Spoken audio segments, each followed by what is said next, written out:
This is day 3 of our Caribbean cruise with Virgin Voyages. Today we have ported in the Dominican Republic. Before we started our day, we stopped at the galley to grab some coffee and breakfast before we disembarked the ship. We purchased the Damahagua waterfall and off-road adventure excursion with the cruise line. We exited the ship and started walking over to the meetup point. They had everything well labeled so you're not lost of where your tour guide is at. The ship also parked fairly close. It was only a 5-minute walk to this area from the ship. Once we checked in, we walked over to catch our ride. It took about 35 minutes to get to the area where the waterfalls were. When we arrived, they handed us helmets and life jackets that are required for this excursion. They also didn't allow open-toed shoes, so if you didn't have water shoes, they had an area where you can borrow some. We started off with the waterfall, so we started hiking, and it took about 40 minutes to get to the main attraction.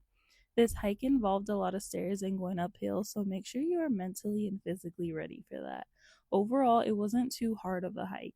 After hiking for 40 minutes, we made it to the waterfall and we had to climb down some stairs to get to it. The stairs can be slippery and wet, and there's a lot of loose rocks in the water, so you have to be really careful. There was a camera guy taking pictures of us all along the way, which was cool to have.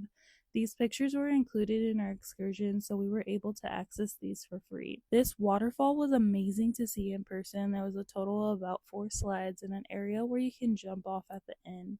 This was definitely a lot of fun, and the water was cold but refreshing. We started walking back to the lockers, and they had a buffet of food ready for us. They gave us about 30 minutes to eat until the second part of our excursion was going to start. Next up was the off-roading adventure, and this was the most perfect day to do it. It had been raining all day, so there was more puddles to drive through and get dirty with. It was time to finally head back to the ship, so we headed back and we got ready for the rest of our night. We had dinner reservations at Gun Bay Korean Barbecue, and this restaurant was super unique and fun. You share a table with other people from the ship and play games, talk, and eat. Then I ended my night at the casino and meeting some more cool people on the ship.